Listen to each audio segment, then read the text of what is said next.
രാമ ഹരേ ഹരേ ഹരേ കൃഷ്ണ കൃഷ്ണ കൃഷ്ണ ഹരേ ഹരേ ഹരേ രാമ രാമ രാമ ഹരേ ഹരേ. ജയ ശ്രീകൃഷ്ണ ചൈതന്യ പ്രഭു നിത്യാനന്ദ ശ്രീ അദ്വൈത ഗദാധര ശ്രീവാസാദി ഭക്തവൃന്ദ. ഹരേ Krishna.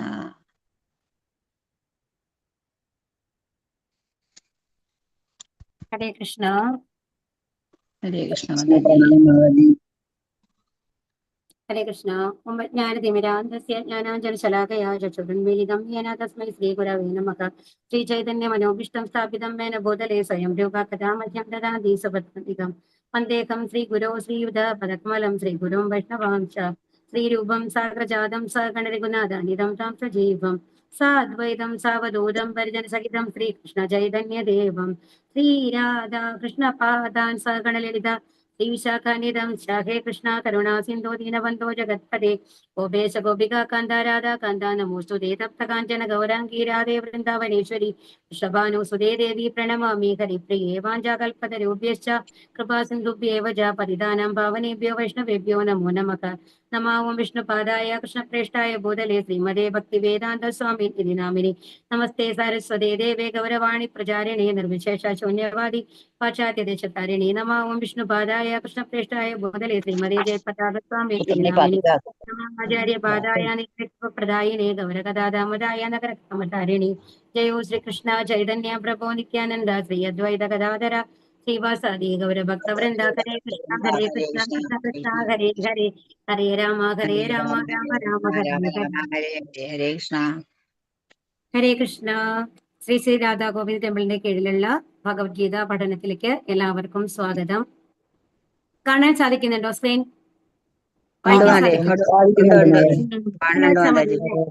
Okay. ഹരേ കൃഷ്ണ.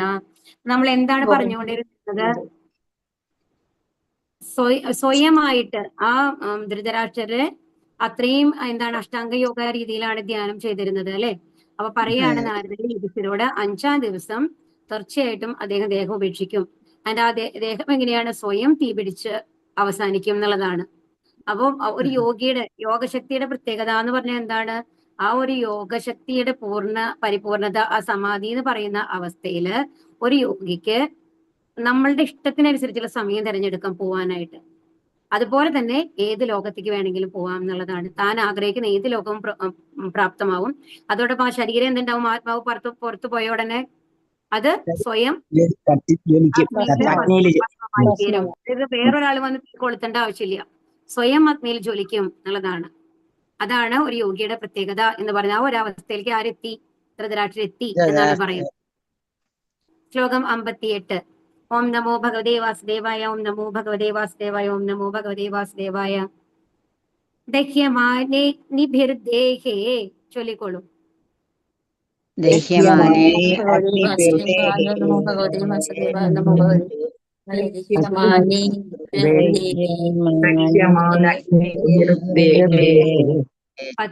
പത്നി സഹോടജേ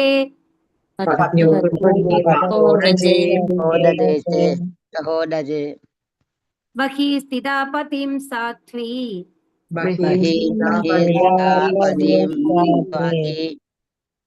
സമഗ്നിമനുപേക്ഷ്യതി.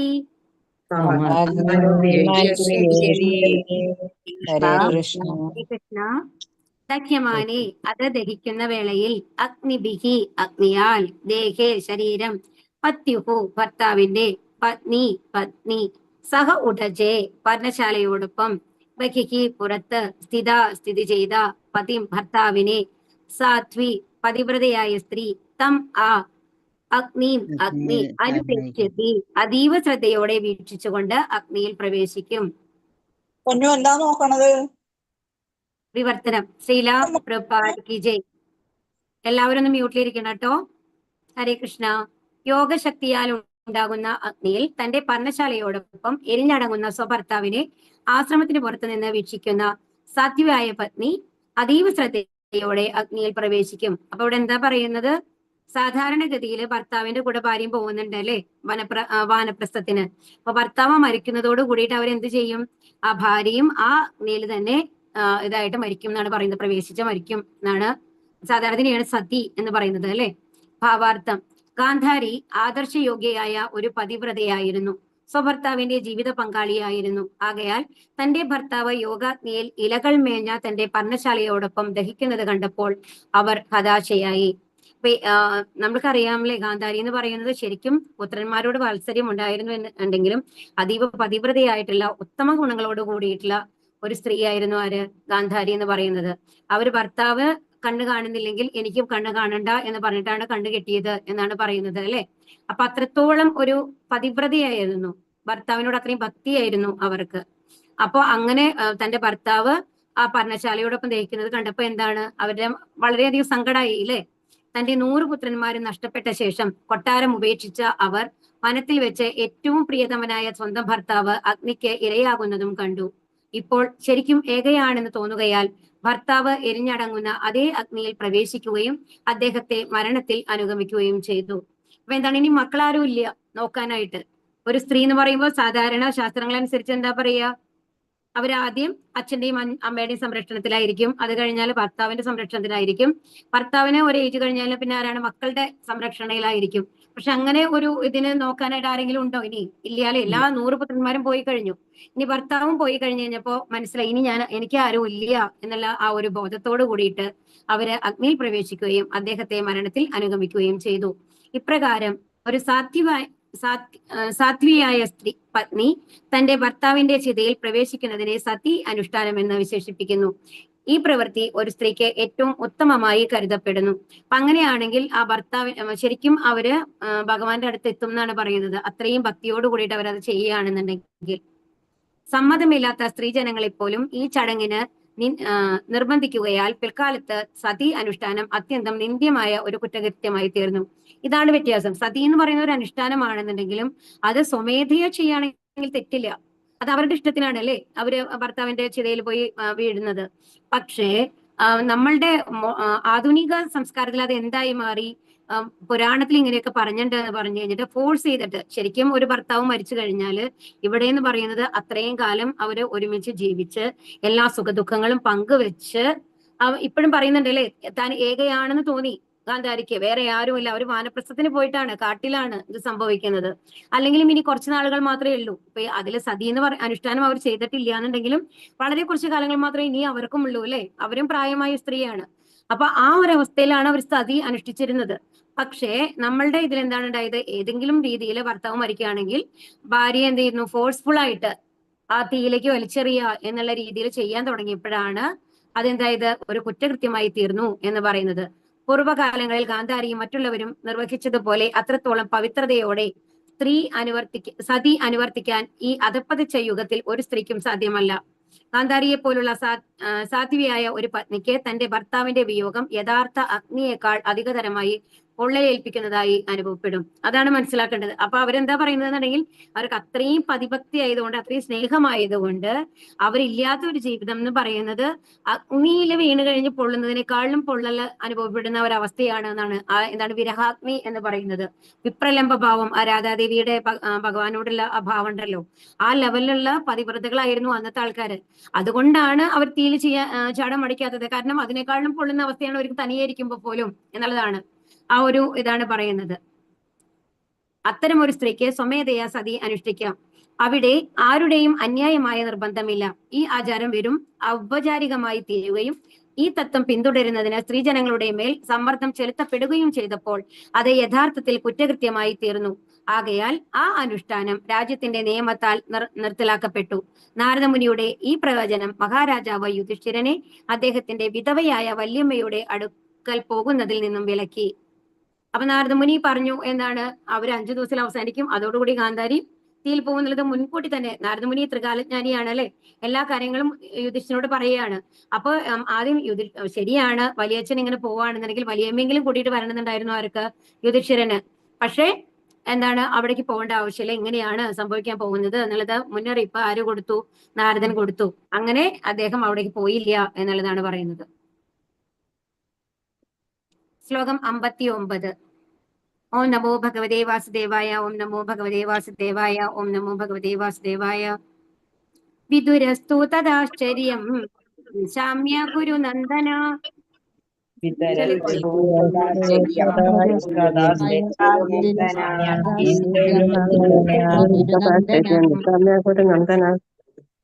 കർഷശോകായുധസ്തസ്മാത് ഗന്ധ തീർത്ഥനിഷേവകഃ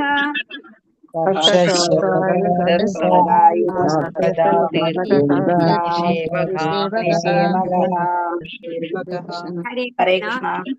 വിദുരരും തു എന്നാൽ തത് ആ സംഭവം ആശ്ചര്യം ആശ്ചര്യകരമായ നിശാമ്യ കണ്ട് കുരുനന്ദന ഹേ കുരുവംശനന്ദന ഹർഷം ശോകം യുതക ബാധിതനായി തസ്മാത് ആ സ്ഥലത്തിൽ നിന്നും ഗന്ധ ദൂരെ പോകും തീർത്ഥാടന സ്ഥലങ്ങളിലേക്ക് നിഷേവക ഉത്തേജിതനാകാനായി വിവർത്തനം ചില പ്രപാദിക്കിജെ സന്തോഷത്താലും സന്താപത്താലും ബാധിതനായ വിദുരർ പിന്നീട് പവിത്രമായ തീർത്ഥാടന സ്ഥലങ്ങളിലേക്ക് യാത്രയാകും. ഇതൊക്കെ ഭാവിയിൽ ഫ്യൂച്ചറിൽ നടക്കുന്ന മാതിരിയാണ് പറയുന്നത് അല്ലെ. കാരണം എന്താണ്, നാരദര് ഇതൊക്കെ സംഭവിക്കുന്ന മുമ്പ് തന്നെയാണ് ആരോട് പറയുന്നത്, യുധിഷ്ഠിരോട് പറയുന്നത് ഇങ്ങനെയൊക്കെയാണ് നടക്കാൻ പോകുന്നത് എന്നുള്ളത്. അപ്പൊ എന്താണ് സന്തോഷത്താലും എന്താണ് സന്തോഷം വിദുരർക്ക്? ആധ്യാത്മിക ലോകത്തിലേക്ക് പോയി എന്നുള്ളത്, പുണ്യം കിട്ടി എന്നുള്ളത്. ആത്മീയ ലോകത്തിലേക്കാണ് പോകുന്നത് അല്ലെ. അതുകൊണ്ട് വിദുരർക്ക് സന്തോഷമാണ്. എന്നാൽ സന്താപോ എന്തൊക്കെ പറഞ്ഞു കഴിഞ്ഞാലും സഹോദരനാണ്, സഹോദരന്റെ ഭാര്യയാണ് അല്ലെ. ഒരുപാട് ജ്യേഷ്ഠനാണ്, അതും അച്ഛന്റെ സ്ഥാനത്താണ് അല്ലെ. അപ്പൊ അതുകൊണ്ട് ഒരുപാട് ഇഷ്ടമാണ് വിദുരർക്ക്. അപ്പൊ അത് കാരണം കൊണ്ട് സന്താപമുണ്ട്. അങ്ങനെ ബാധിതനായിട്ട് വിദുരർ എന്ത് ചെയ്യുന്നു? പവിത്രമായ തീർത്ഥാടന സ്ഥലങ്ങളിലേക്ക് യാത്രയാകും. ഭാവാർത്ഥം ശ്രീല പ്രഭുപാദ് കി ജയ്. പൂർവ്വജീവിതത്തിൽ ഭൗതികതയോട് ഗാഠ ആസക്തി ഉണ്ടായിരുന്ന തന്റെ ഭ്രാതാവ് ധൃതരാഷ്ട്രരുടെ ഒരു മുക്തനായ യോഗിയായിട്ടുള്ള വിശിഷ്ടമായ ദേഹത്യാഗം ദർശിച്ച് വിദുരൻ ആശ്ചര്യഭരിതനായി. അതാണ് ഒരാഴ്ച മുമ്പ് ഇങ്ങനെ ഉണ്ടായിരുന്ന ഒരു ധൃതരാഷ്ട്രര് ഇത്ര പെട്ടെന്ന് എങ്ങനെ ഒരു ഭഗവത് ആ ഭക്തിയിൽ പൂർണ്ണമായും ലയിച്ച് ഒരു യോഗിയായിട്ട് മാറിയിട്ട് ഇങ്ങനെ ഒരു ദേഹത്യാഗം സംഭവിച്ചു എന്നുള്ളത്. കാരണം ആ യോഗിയുടെ ലെവലിൽ എത്തുമ്പോഴാണ് സ്വയം ആ ദേഹം കത്തൊക്കെ ഉള്ളൂ. ആ ലെവൽ പരിപൂർണത എത്തുന്ന ഒരാൾക്ക് മാത്രമാണ് അത് സംഭവിക്കുന്നത്. അപ്പൊ ഇത്രയും വേഗം തന്നെ ധൃതരാഷ്ട്രർക്ക് ആ പരിപൂർണത ലഭിച്ചു അല്ലെ. അപ്പൊ അത് കണ്ടു കഴിഞ്ഞിട്ട് വളരെയധികം ആശ്ചര്യഭരിതനായി എന്ന് പറയുകയാണ് വിദുരർ. ജീവിതത്തിന്റെ അഭികാമ്യമായ ലക്ഷ്യത്തെ അദ്ദേഹത്തിന്റെ ഭ്രാതാവ് പ്രാപ്തമാക്കിയത് തീർച്ചയായും വിദുരരുടെ സംസർഗം മുഖേന മാത്രമായിരുന്നു. ഇതാണ് ഒരു ശുദ്ധഭക്തന്റെ സംസർഗം എന്തായാലും ആവശ്യമാണ് ഇത്തരം ഒരു കാര്യത്തിന്. എന്നാൽ സ്വഭ്രാതാവിനെ ഒരു ശുദ്ധഭക്തനാക്കി മാറ്റുവാൻ കഴിയാത്തതിനാൽ അദ്ദേഹത്തിന് വിഷമമുണ്ടായിരുന്നു. കാരണം ഇത് ഒരു യോഗിയുടെ ലെവലിലാണ് പോയിരിക്കുന്നത് അല്ലെ. ഒരു യോഗിയുടെ ലെവലിൽ പോയി കഴിഞ്ഞാൽ എവിടേക്കാ എത്തുക? മാക്സിമം എത്താവുന്നത് എവിടേക്കാ? സ്വർഗമാണ് മാതാജി, സ്വർഗത്തിലാണ് മാതാജി. ബ്രഹ്മജ്യോതി. ഭഗവാന്റെ പ്രകാശത്തിൽ മാത്രമേ ഉള്ളൂ. ശുദ്ധ ഭക്തനാവാണെങ്കിൽ എവിടെ എത്തും? ഭഗവാന്റെ ധാമത്തിലേക്ക് പോവാം അല്ലേ. അത് ഭഗവാന്റെ ധാമത്തിലേക്ക് പോകാൻ പറ്റില്ല. ബ്രഹ്മജ്യോതി വരയ്ക്കാണ് ഒരു യോഗിയുടെ ലെവലിലാണ്. കാരണം അത്രയും കാര്യങ്ങളാണ് ചെയ്തിട്ടുള്ളത്. ഒരു ശുദ്ധ ഭക്തൻ ഒരിക്കലും ആയിരുന്നില്ല അല്ലെ. അത് കാരണം ഇത്രയും ഭഗവാന്റെ എപ്പോഴും ഭഗവാൻ എവിടെ ഉണ്ടായിരുന്നു? ഹസ്തിനപുരത്തിലുണ്ടായിരുന്നു, പാണ്ഡവരെ കൂടെ ഉണ്ടായിരുന്നു, ധൃതരാഷ്ട്രം മുൻപിലാണ് ഉണ്ടായിരുന്നത്. എന്നിട്ടും അനുഭവിക്കാനുള്ള യോഗം ഉണ്ടായോ? ധൃതരാഷ്ട്രർക്ക് ഇല്ല. അതായത് നമ്മുടെ മുമ്പിൽ ഉണ്ടായി കഴിഞ്ഞാലും അതിനെ അറിയാനും അനുഭവിക്കാനുള്ള ബോധം നമ്മൾക്ക് വേണം. ആ ബോധം ആരാണ് തരുന്നത്? ബുദ്ധിയോഗം തം എന്നാണ് പറയുന്നത് അല്ലെ.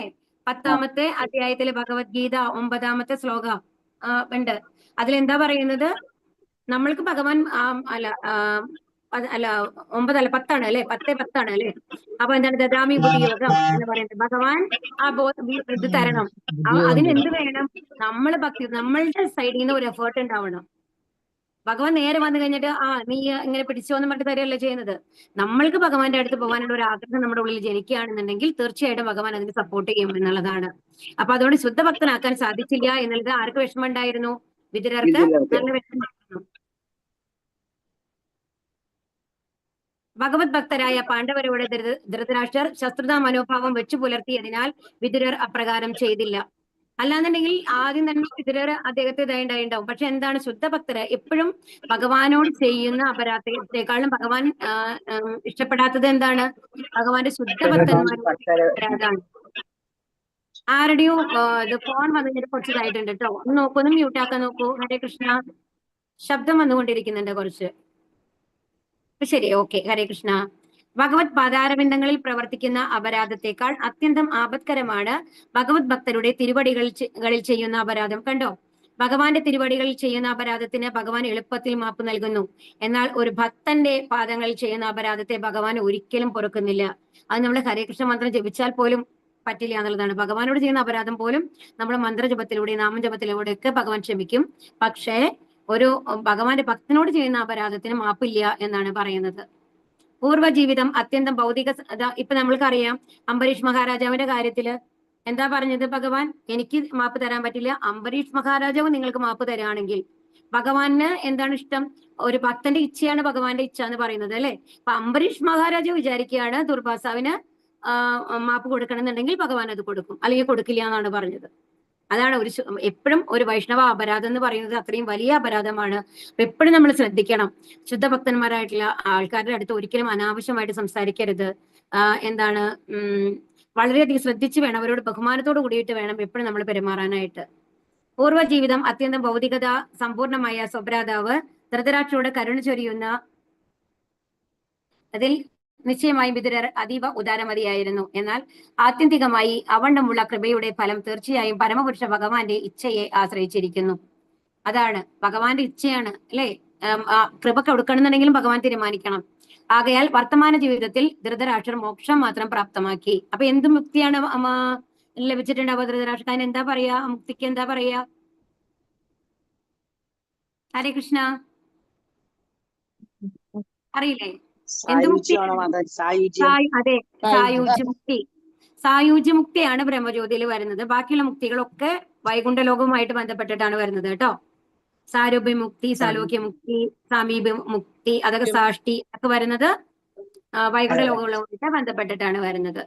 ആകയാൽ വർത്തമാന ജീവിതത്തിൽ ധൃതരാഷ്ട്ര മോക്ഷം മാത്രം പ്രാപ്തമാക്കി. അത്തരം നിരവധി മുക്താവസ്ഥയിലുള്ള ജീവിതങ്ങൾക്ക് ശേഷം ഒരുവന് ഭക്തിയുത സേവനത്തിന്റെ നില പ്രാപ്തമാക്കാൻ കഴിയും. അപ്പൊ ഇനി എന്താണെന്നുണ്ടെങ്കിൽ ഈ മുക്താവസ്ഥയിലുള്ള ജീവിതം എന്ന് പറയുമ്പോൾ എന്താണ് ഈ ബ്രഹ്മജ്യോതിയിൽ വരുമ്പോഴുള്ള പ്രോബ്ലം എന്നുണ്ടെങ്കിൽ നമ്മളുടെ ആത്മാവ് എന്ന് പറയുന്നത് എപ്പോഴും ചഞ്ചലമാണ്, എപ്പോഴും ആക്റ്റീവായിട്ട് ഇരിക്കുന്നതാണ്. ഒരു നിമിഷം പോലും വെറുതെ ഇരിക്കാൻ പറ്റില്ല. അതുകൊണ്ടാണ് നമ്മൾ ഉറക്കത്തിൽ പോലും സ്വപ്നങ്ങൾ കണ്ടുകൊണ്ടിരിക്കും അല്ലെ. എന്തെങ്കിലും ആ ഒരു ഉറങ്ങുന്ന അവസ്ഥ, പൂർണ്ണമായിട്ടുള്ള റെസ്റ്റ് എന്ന് പറയുന്ന ഒരു അവസ്ഥ നമ്മുടെ ആത്മാവിന് ഇല്ല. അപ്പൊ അതുകൊണ്ട് തന്നെ ഈ ബ്രഹ്മജ്യോതിയിലുള്ള അവസ്ഥ എന്ന് പറയുന്നത് ഒരു നിശ്ചലാവസ്ഥയാണ്. അവിടെ ആക്ടിവിറ്റി ഒന്നുമില്ല, ഒരു സേവനങ്ങളില്ല. നമ്മൾ പറഞ്ഞ പോലെ ഇതിനു മുമ്പ് നമ്മൾ ഇപ്പോഴും സേവനം ചെയ്തുകൊണ്ടിരിക്കുന്ന ആൾക്കാരാണ്. അറ്റ്ലീസ്റ്റ് നമ്മൾ ആർക്കെങ്കിലും സേവനം ചെയ്യും, ഒരു മരങ്ങൾക്ക് വെള്ളം ഒഴിച്ച് മരങ്ങൾക്ക് സേവനം ചെയ്യും, അല്ലെങ്കിൽ എന്താണ് മൃഗങ്ങളെ വളർത്തി മൃഗങ്ങൾക്ക് സേവനം ചെയ്യും. അപ്പൊ ആരെങ്കിലും നമ്മൾ സേവിച്ചുകൊണ്ടാണ് ഇരിക്കുന്നത്. അപ്പൊ നമ്മളോട് എന്താണ് ഭഗവാൻ പറയുന്നത് എന്നുണ്ടെങ്കിൽ ഇവരെയൊക്കെ സേവിക്കുന്നതിന് പകരം എന്നെ സേവിച്ചൂടെ എന്ന് ചോദിക്കുകയാണ് ഭഗവാൻ. ഏതാണ് നല്ലത് നിങ്ങൾക്ക് തോന്നുന്നത്? ഒരു നായിയോ മരങ്ങളെയൊക്കെ സേവിക്കുന്നതിനേക്കാളും നന്നായിട്ട് നമുക്ക് ഭഗവാനെ സേവിക്കാം അല്ലെ. അപ്പൊ ആ സേവനാവസ്ഥയാണ് നമുക്ക് പ്രാപിക്കേണ്ടത് അല്ലേ. അപ്പൊ അതാണ് പറയുന്നത്. ഇനിയിപ്പോ അപ്പൊ എന്തുണ്ടാവുന്നുണ്ടെങ്കിൽ ഈ ബ്രഹ്മജ്യോതിയിൽ നിന്ന് അവർ താഴെ വരാനുള്ള ചാൻസ് ഉണ്ട്. അവർ താഴെ വന്ന് വീണ്ടും ഈ ഭൗതിക ലോകത്തിലേക്ക് വരാനുള്ള സാധ്യതയുണ്ട്. എന്നാൽ ബാക്കിയുള്ള മുക്തികളിൽ അതില്ല. അതാണ് വ്യത്യാസം കേട്ടോ. ഇതാണ് മോക്ഷം എന്ന് പറയുന്നത്, സായുജ്യ മുക്തിയാണ്. അപ്പൊ ഇനി അവർക്ക് ഒരുപാട് ജന്മങ്ങൾ ഇങ്ങനെ കഴിഞ്ഞതിന് ശേഷം ഭഗവത് ഭക്തി കിട്ടിയിട്ട് അവർ അവിടേക്ക് എത്തും എന്നാണ് പറയുന്നത്. സഹോദരന്റെയും സഹോദര പത്നിയുടെയും മരണത്താൽ വിതുരർക്ക് തീർച്ചയായും അത്യധികം മനോവേദയുണ്ടായി. ആ പരിദേവനം ശമിപ്പിക്കാനുള്ള ഏകമാർഗം തീർത്ഥയാത്രയ്ക്ക് പോവുകയായിരുന്നു. അങ്ങനെ തന്റെ അവശേഷിക്കുന്ന പിതൃ സഹോദരനെ തിരിച്ചു വിളിക്കാൻ മഹാരാജാവ് യുധിഷ്ഠിരന് യാതൊരു അവസരവും ഉണ്ടായിരുന്നില്ല. അപ്പൊ ഇനി വിതുരരും അവിടെ നിന്ന് വിട്ടുപോകും തീർത്ഥസ്ഥലങ്ങളിലേക്ക്. അതിന് ഒരിക്കലും ഇതിനും തിരിച്ചു കൊണ്ടുവരാനായിട്ട് യുധിഷ്ഠിരന് അവസരം ലഭിച്ചില്ല എന്നാണ് പറയുന്നത്. ഇനി ഈ ചാപ്റ്ററിലെ അവസാനത്തെ ശ്ലോകമാണ് കേട്ടോ. ശ്ലോകം 60. ഓം നമോ ഭഗവതേ വാസുദേവായ. ഇത്യുക്താധാരുഹത് സ്വർഗം നാരദ സഹതും പുരുഹു. ചൊല്ലിക്കൊള്ളു.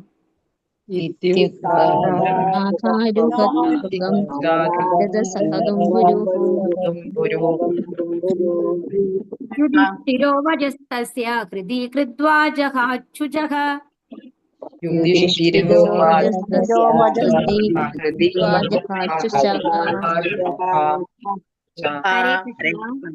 ഹരേ കൃഷ്ണ. ഇതിൽ അപ്രകാരം സംബോധന ചെയ്ത ശേഷം അതാ അനന്തരം ആരോഹണം ചെയ്തു സ്വർഗം ബഹിരാകാശത്തേക്ക്. നാരദഃ ഋഷിശ്രേഷ്ഠനായ നാരദർ, സഖ കൂടെ, തുംബുരുഹു അദ്ദേഹത്തിന്റെ തന്ത്രിവാദ്യം, യുധിഷ്ഠിരഃ മഹാരാജാവ് യുധിഷ്ഠിരൻ, വചഃ നിർദ്ദേശങ്ങൾ, തസ്യ അദ്ദേഹത്തിന്റെ, ഹൃദി കൃത്വ ഹൃദയത്തിൽ സൂക്ഷിച്ചുകൊണ്ട്, അജഹാത് ഉപേക്ഷിച്ചു, ചുജഹ എല്ലാ പരിദേവനങ്ങളും, വിവർത്തനം. ശ്രീല പ്രഭുപാദ് കി ജയ്. അപ്രകാരം അരുളി ചെയ്ത് ഋഷിശ്രേഷ്ഠനായ നാരദർ അദ്ദേഹത്തിന്റെ വീണയുമായി ബഹിരാകാശത്തേക്ക് ആരോഹണം ചെയ്തു. അപ്പൊ ഗാന്ധാരിയും ധൃതരാഷ്ട്രർക്കൊക്കെ എന്താണ് സംഭവിച്ചത് എന്നുള്ളത് വ്യക്തമായി യുധിഷ്ഠിരന് പറഞ്ഞു കൊടുത്തതിന് ശേഷം നാരദർ അവിടെ നിന്ന് തന്റെ വീണയുമായിട്ട് എവിടേക്ക് പോയി? ബഹിരാകാശത്തേക്ക്. നാരദർ എന്ന് പറയുന്നത് ഗന്ധർവനാണ് അല്ലെ. ഏത് ലോകത്തേക്ക് വേണമെങ്കിലും അദ്ദേഹത്തിന് യാത്ര ചെയ്യാനായിട്ട് സാധിക്കും ഈ വീണയും വെച്ചുകൊണ്ട്. അതാണ്, അതുപോലെയാണ് പർവ്വതമുനി ഉള്ളത്. അപ്പൊ അങ്ങനെ ഈ ഗന്ധർവ ഇതുള്ള ആൾക്കാർക്ക് എവിടേക്ക് വേണമെങ്കിലും സഞ്ചരിക്കാം എന്നുള്ള ഒരു ഇതുണ്ട്. അപ്പൊ അതുകൊണ്ട് നാരദർക്ക് എവിടെ വേണമെങ്കിലും സഞ്ചരിക്കാനുള്ള അനുഗ്രഹം ഉണ്ട്. അതുകൊണ്ടാണ് ഇപ്പൊ ബഹിരാകാശത്തേക്ക് ആരോഹണം ചെയ്തു എന്ന് പറയുന്നത്. അദ്ദേഹത്തിന്റെ ഉപദേശങ്ങളെ ഹൃദയത്തിൽ സൂക്ഷിക്കയാൽ മഹാരാജാവ് യുധിഷ്ഠിരന് സർവ്വവിധ പരിദേവനങ്ങളും ഉപേക്ഷിക്കാൻ കഴിഞ്ഞു. അപ്പൊ നാരദർ പറഞ്ഞു, അവരൊക്കെ മോക്ഷം ലഭിക്കുകയാണ് ചെയ്യുന്നത്. യുധിഷ്ഠിര, ദുഃഖിക്കേണ്ട ആവശ്യമില്ല. നമ്മളുടെ ആത്യന്തിക ലക്ഷ്യം എന്താണ്? ഒരു മോക്ഷം ലഭിക്കണം, അല്ലെങ്കിൽ അതിന് മേലെ ഭക്തി സേവനം ചെയ്തുകൊണ്ട് ഭഗവാന്റെ ധാമത്തിലേക്ക് പോകണം എന്നുള്ളതാണ് അല്ലെ. എന്തായാലും ഇപ്പൊ ഉണ്ടായിരുന്ന അവസ്ഥയെക്കാളും വളരെ ഉന്നതമായ ഒരു സ്ഥാനമാണ് ആരെ കരസ്ഥമാക്കിയിരിക്കുന്നത്? ധൃതരാഷ്ട്രർ കരസ്ഥമാക്കിയിരിക്കുന്നത് അല്ലെ. അപ്പൊ അതുകൊണ്ട് എന്താണ്, യുധിഷ്ഠിര വിഷമമൊന്നും ഉണ്ടായില്ല എന്നാണ് പറയുന്നത്. ഭാവാർത്ഥം: ഭഗവത് കൃപയാൽ ആത്മീയ ശരീരത്താൽ അനുഗ്രഹീതനായ ശ്രീനാരദർ നിത്യ ഗഗന സഞ്ചാരിയാണ്. നിയന്ത്രണം ഏതുമില്ലാതെ ഭൗതിക ലോകത്തിലെയും ആത്മീയ ലോകത്തിലെയും ബഹിരാകാശങ്ങളിൽ സഞ്ചരിക്കുവാനും സീമാതീതമായ ആകാശത്തിലെ ഏത് ലോകത്തെയും തൽക്ഷണം സമീപിക്കുവാനും അദ്ദേഹത്തിന് കഴിയും. അപ്പൊ എന്താ പറയുന്നത്? ഗഗന സഞ്ചാരിയാണ്. ഇപ്പൊ എവിടേക്ക് വേണമെങ്കിലും പോവാം. ആത്മീയ, ഇപ്പൊ വൈകുണ്ഠ ലോകത്തിലെ വിഷ്ണുവിനെ കാണണോ? അവിടേക്ക് പോവാം. ഏത് ലോകത്തേക്കും പ്രവേശനം ഉണ്ട്. കാരണം അത് എന്തുകൊണ്ടാണ് നാരദർക്ക് അത് ലഭിക്കുന്നത്? എല്ലാ ഗന്ധർവന്മാർക്കും അത് ലഭിച്ചു എന്ന് നമുക്ക് പറയാൻ പറ്റില്ല. നാരദർക്ക് എന്തുകൊണ്ടാണ് ഇത്തരം ഒരു ഇത് കിട്ടുന്നത്? ആത്മീയ ലോകത്ത്, വിഷ്ണു ലോകത്ത് പോലും പോകാനുള്ളത് അദ്ദേഹം ശുദ്ധഭക്തനായതുകൊണ്ടാണ് അല്ലെ. ഭഗവാന്റെ അനുഗ്രഹം ലഭിച്ചത് കൊണ്ടാണ്. എത്ര പേരെയാണ് നാരദർ ശുദ്ധഭക്തിയിലേക്ക് കൊണ്ടുവന്നിട്ടുള്ളത് അല്ലെ. നാരദരമാരി ശുദ്ധഭക്തനായിട്ട് നമുക്ക് ആരെയും കാണാനായിട്ട് സാധിക്കില്ല. കാരണം നമ്മൾക്ക് ശുദ്ധഭക്തന്മാർ ഒരുപാട് എക്സാമ്പിൾ നമുക്ക് കാണാൻ പറ്റും. ഇപ്പൊ അംബരീഷ് മഹാരാജാവിനെ എടുത്ത് നമ്മൾ ശുദ്ധഭക്തരാണ് എന്ന് പറയും. ഒരുപാട് പേരെ നമുക്ക് കാണാനായിട്ട് സാധിക്കും. പക്ഷെ എന്താണ് നാരദനും അവരും തമ്മിലുള്ള വ്യത്യാസം നമ്മൾക്ക് കാണാനായിട്ട് സാധിക്കുക? ഹരേ കൃഷ്ണ. നാരദർ എപ്പോഴും നാരായണ നാരായണ മന്ത്രം ജപിച്ചുകൊണ്ട് നടക്കും. മന്ത്രം ജപിക്കും. അതൊക്കെ അത് നാരദരെ സ്വയം സംബന്ധിച്ച്. പക്ഷെ ഇപ്പോഴും നോക്കിക്കോളൂ, ആർക്കെങ്കിലും ഭക്തി വേണം എന്നുള്ള സന്ദർഭങ്ങളിൽ അവരെയൊക്കെ ഭക്തിയുടെ തലത്തിലേക്ക് കൊണ്ടുവന്നിട്ട് നമ്മൾ കാണുക നാരദരെയാണ്, വേറെ ആരെയല്ല. ഇപ്പൊ നമുക്ക് ധ്രുവ മഹാരാജാവ്, ഇപ്പൊ യുധിഷ്ഠിരന്റെ മനസ്സിലൊരു സങ്കടം വന്നു, അയ്യോ ഇവരെവിടേക്ക് പോയി. അപ്പോഴേക്കും ആരാണ് എത്തിയത്?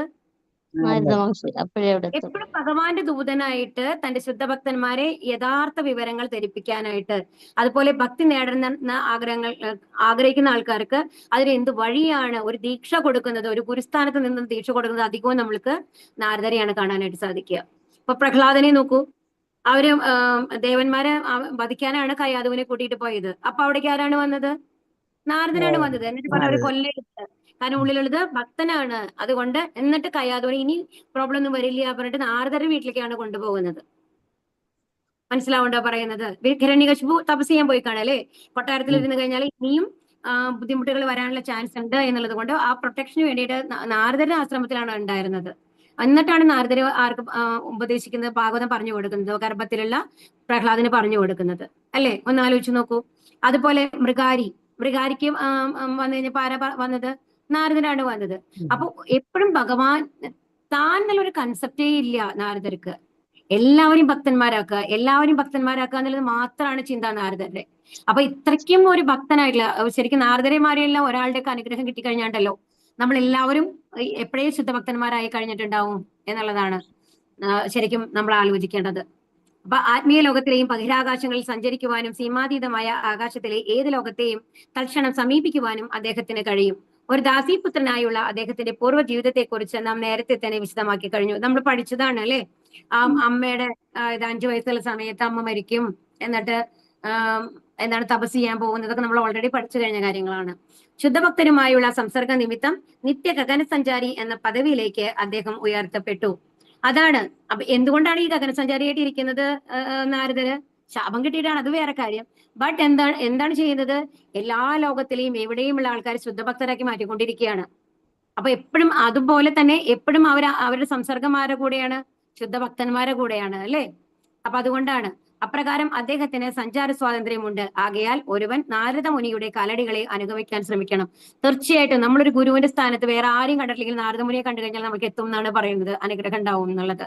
അപ്പൊ എപ്പോഴും ഒരു ഗുരുവിന്റെ, നമ്മൾക്ക് ശിക്ഷാഗുരുക്കളായിട്ട് ഒരുപാട് പേരുണ്ടാവാം അല്ലെ, നമ്മൾ എപ്പോഴും ഒരു ഗുരുസ്ഥാനത്ത് നമ്മൾ ആലോചിക്കുമ്പോൾ നാരദ മുനിയെ ഒന്ന് വണങ്ങണം എന്നാണ് പറയുന്നത്. അപ്രകാരം അദ്ദേഹത്തിന് യന്ത്രസഹായത്താൽ അന്യഗ്രഹങ്ങളിൽ എത്തിച്ചേരാനുള്ള വിഫല ശ്രമങ്ങൾക്ക് മുതിരുകയും അരുത്. അപ്പൊ ഇനി എന്താ നമ്മൾ വിചാരിക്കേണ്ടത്? ഓക്കെ, നാരദമുനിക്ക് ഗഗനത്തിൽ എവിടെ വേണമെങ്കിലും ഏത് ഇതിൽ പോവാം, ചന്ദ്രലോകത്ത് പോവാം, സൂര്യലോകത്ത് പോവാം, എവിടെ വേണമെങ്കിലും പോവാം. അപ്പൊ നമ്മൾ എന്ത് ചെയ്യണം?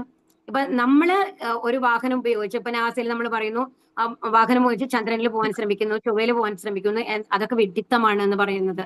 കാരണം അക്കോർഡിംഗ് ടു നമ്മുടെ ഈ ശാസ്ത്രങ്ങൾ അനുസരിച്ച് എന്താ പറയുന്നത് എന്നുണ്ടെങ്കിൽ, അത് രാവണൻ നമ്മളൊരു കോണി വെച്ച് കഴിഞ്ഞിട്ട് സ്വർഗത്തിൽ പോകാൻ ശ്രമിച്ചതിന് തുല്യമാണ് എന്നുള്ളതാണ്.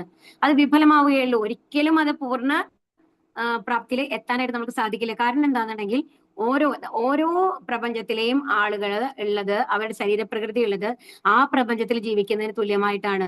ചന്ദ്രലോകം എന്ന് പറയുന്നത് അത്രയും തണുത്തൊരു സ്ഥലമാണ്, അവിടെ വായുവിന്റെ ഇതുണ്ടാവണമെന്നില്ല അല്ലെ. അപ്പൊ എന്താണ് സംഭവിക്കുന്നത്? ഇവിടുത്തെ കാലാവസ്ഥയിൽ നമ്മൾ എങ്ങനെ ജീവിക്കുന്നു അതുപോലെ നമുക്ക് അവിടെ ജീവിക്കാൻ പറ്റില്ല. അവിടുത്തെ ജീവികൾക്ക് ആ ചന്ദ്രന്റെ ഉപരിതലത്തിൽ എങ്ങനെയാണോ ജീവിക്കാൻ സാധിക്കുന്നത് അതുപോലത്തെ ശരീരമാണ് ഉണ്ടാവുക. അവരെ നമ്മൾക്ക് കാണാനും സാധിക്കില്ല, നമ്മുടെ ഈ നേത്രങ്ങൾ കൊണ്ട് കാണാനും സാധിക്കില്ല. അപ്പോ ഒരിക്കലും അത് സക്സസ്ഫുൾ ആവില്ല എന്നുള്ളതാണ് പറയുന്നത്. മഹാരാജാവ് യുധിഷ്ഠിരൻ ധർമ്മിഷ്ഠനായ രാജാവാകയാൽ അദ്ദേഹത്തിന് ഇടയ്ക്കിടെ നാരദമുനിയെ ദർശിക്കാൻ കഴിഞ്ഞിരുന്നു. അതാണ് ശുദ്ധഭക്തന്മാരുടെ അടുത്ത് ഇടയ്ക്കിടയ്ക്ക് നാരദര് വരും അവരെ കാണാനായിട്ട്. നാരദമുനിയെ ദർശിക്കാൻ ആഗ്രഹിക്കുന്ന ഒരുവൻ നാരദമുനിയുടെ ചുവടുകളെ അനുഗമിച്ച് ആദ്യം ധർമ്മിഷ്ഠനായി തീരണം. അപ്പൊ നാരദമുനിയെ കാണുന്നുണ്ടെങ്കിൽ എന്താ വേണ്ടത്? നമ്മൾ ആദ്യം ഒരു ഭക്തിയിലേക്ക് ഉയരണം. ആ ചിട്ടയോടുകൂടി നമ്മൾ സാധനാഭക്തി ചെയ്യണം, ശ്രവണം, കീർത്തനം, വിഷ്ണു സ്മരണം, പാദസേവനം, അങ്ങനെ ചെയ്തുകൊണ്ട് ഏത് ലെവലിൽ ഉയരണം? ഒരു ശുദ്ധ ഭക്തനായിട്ട് ആവാൻ ശ്രമിക്കണം എന്നുള്ളതാണ്. ശ്രീമദ് ഭാഗവതം പ്രഥമ സ്കന്ധത്തിലെ ധൃതരാഷ്ട്രർ കൊട്ടാരം ഉപേക്ഷിക്കുന്നു എന്ന 13-ാം അധ്യായത്തിന്റെ ഭക്തിവേദാന്ത ഭാവാർത്ഥം ഇവിടെ ഇപ്രകാരം സമ്പൂർണമാകുന്നു. ഹരേ കൃഷ്ണ കൃഷ്ണ കൃഷ്ണ ഹരേ ഹരേ, ഹരേ രാമ രാമ രാമ ഹരേ ഹരേ, ഹരേ കൃഷ്ണ കൃഷ്ണ കൃഷ്ണ ഹരേ ഹരേ, ഹരേ രാമ രാമ രാമ ഹരേ ഹരേ, ഹരേ കൃഷ്ണ കൃഷ്ണ കൃഷ്ണ ഹരേ ഹരേ, ഹരേ രാമ രാമ രാമ ഹരേ ഹരേ. ഓം ശ്രീ ഹരേ നമഃ. ഹരേ കൃഷ്ണ. ഹരേ കൃഷ്ണ. ഇനിയിപ്പോ അടുത്ത അധ്യായം തുടങ്ങാനായിട്ട് നമുക്ക് സമയമില്ല. അപ്പൊ ഈ അധ്യായത്തിൽ നമ്മൾ എന്താ പഠിച്ചത്? ധൃതരാഷ്ട്രയിൽ നിന്ന് നമ്മൾ എന്താ പഠിക്കണേ? ശരിക്കും പറഞ്ഞാല് എന്താ നമ്മൾ പഠിക്കേണ്ടത്? മമത പാടില്ല. ശുദ്ധഭക്തരെ സംസർഗം സ്വാർത്ഥ മനോഭാവം ഉപേക്ഷിക്കണം അല്ലെ. അതാണ് ഒരു രാജാവ് എന്ന് പറഞ്ഞു കഴിഞ്ഞാൽ പ്രജകളെ നന്നാക്കി, ശരിക്കും പറഞ്ഞാൽ ഒരു രാജാവിന്റെ കടമ എന്ന് പറയുന്നത്, രാജർഷിമാരാണ് അന്നത്തെ കാലത്തൊക്കെ ഉണ്ടായിരുന്നത്. അതെങ്കിൽ അവർക്കറിയാം ഇതെന്ന് ബ്രാഹ്മണന്മാരാണ് അവര് ഉപദേഷ്ടാക്കളായിട്ട് ഉണ്ടായിരുന്നത് അല്ലെ. അപ്പൊ എന്താണ് അവർ ഉപദേശിക്കുന്നത്? അപ്പൊ നമ്മുടെ മനുഷ്യജന്മത്തിന്റെ ലക്ഷ്യം എന്ന് പറയുന്നത് ഭഗവാനിലേക്ക് എത്തുകയാണ് എന്നുള്ളതാണ്. അപ്പൊ എല്ലാവരെയും ഭക്തന്മാരാക്കുക എന്നുള്ളതാണ് ശരിക്കും രാജാവിന്റെ ലക്ഷ്യം എന്ന് പറയുന്നത്. അതോടൊപ്പം അവർക്ക് ജീവിക്കാനുള്ള എല്ലാ സൗകര്യങ്ങളും ഭൗതികമായിട്ടുള്ള ചെയ്തു കൊടുക്കുക എന്നുള്ളത്. ആ ഒരു ലക്ഷ്യത്തിലാണ് അന്നത്തെ രാജാക്കന്മാരെ എല്ലാവരും ഉണ്ടായിരുന്നത്. പക്ഷേ ധൃതരാഷ്ട്രൻ എന്തായി മാറി? പുത്രന്മാരോടുള്ള അമിതമായ പാശം മൂലം എന്തായി? സ്വാർത്ഥ താല്പര്യങ്ങൾ കൊണ്ട് എല്ലാം നശിപ്പിച്ചു അല്ലെ. അതുപോലെ തന്നെ തന്റെ പുത്രന്മാരുടെ ജീവിതം മുഴുവൻ നശിപ്പിച്ചു. അപ്പൊ ഒരു പാരന്റിങ് എന്ന് പറയുന്നത് എത്ര ഇമ്പോർട്ടന്റ് ആണെന്ന് മനസ്സിലാവുന്നുണ്ടോ? നമ്മുടെ മക്കളെയും നമ്മൾ എന്താണ് ഭൗതിക ഇതില് എത്രയും മേലേക്ക് പോകണം, ആ ഫൈറ്റ് സ്പിരിറ്റ് അവർക്ക് ഉണ്ടാക്കി കൊടുത്ത് അവരെ മേലേക്ക് കൊണ്ടുപോകുന്നതോടൊപ്പം, അത് വേണ്ടാന്ന് നമ്മൾ പറയുന്നില്ല, ഈ ലോകത്ത് ജീവിക്കണമെങ്കിൽ അത് വേണമായിരിക്കാം. പക്ഷെ അതോടൊപ്പം എന്താണ് പറയേണ്ടത്? എപ്പോഴും ഒരു ശുദ്ധ, നമ്മളെക്കാളും മേലെ ഭഗവാനുണ്ട്. ഭഗവാന്റെ ഇച്ഛയ്ക്ക് മേലെ വേറെ ഒന്നും നടക്കില്ല എന്നുള്ള ബോധം അവർക്ക് ഉണ്ടാക്കി കൊടുക്കണം. നമ്മൾ വിചാരിക്കുന്ന പോലെ എല്ലാ കാര്യങ്ങളും നടക്കില്ല. എന്തിനേയും ഏത് സന്ദർഭത്തിലും എന്ത് ചലഞ്ചസ് വന്നു കഴിഞ്ഞാലും അതിനെ നേരിടാൻ അവരെ കൊണ്ട് സാധിക്കണം. എങ്ങനെ? ശുദ്ധഭക്തിയിൽ കൂടി. ഭഗവാനാണ് എല്ലാം നിശ്ചയിക്കുന്നത്, ഭഗവാന്റെ പ്ലാനാണ് എല്ലാം നടക്കുക എന്നുള്ളത് നമ്മുടെ അടുത്ത ജനറേഷൻ നമ്മൾ പറഞ്ഞു കൊടുക്കാൻ നമുക്ക് പറ്റണം. അപ്പോഴാണ് അവർക്ക് ചെറിയ ചെറിയ കാര്യങ്ങൾ, ഒരു എക്സാം. ഹരേ കൃഷ്ണ. ദയവ് ഇതൊന്നും യൂസ് ചെയ്യണം കേട്ടോ. ഹരേ കൃഷ്ണ. അപ്പൊ എന്താണ് പറയണെന്നുണ്ടെങ്കിൽ, അപ്പൊ നമ്മൾ എന്താണ് പറഞ്ഞു കൊടുക്കേണ്ടതെന്നുണ്ടെങ്കിൽ, ഈ നമ്മളുടെ ഇതിൽ നമ്മളുടെ ഒരുപാട് ചിലവരുണ്ട്. ഹരേ കൃഷ്ണ. ദയവ് ചെയ്ത് എല്ലാവരും മ്യൂട്ടിലാവൂ. ഹരേ കൃഷ്ണ. ഹരേ കൃഷ്ണ.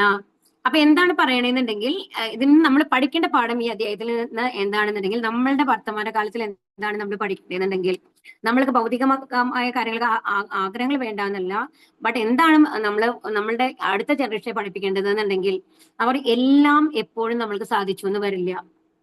ഭഗവാന്റെ ഇച്ഛയ്ക്ക് അനുസരിച്ചാണ് ഓരോ കാര്യങ്ങൾ നടക്കുന്നത്. എപ്പോഴും നമ്മൾ ജയിക്കണം എന്ന് വിചാരിച്ച് നമ്മൾ സാധിച്ചു എന്ന് വരില്ല.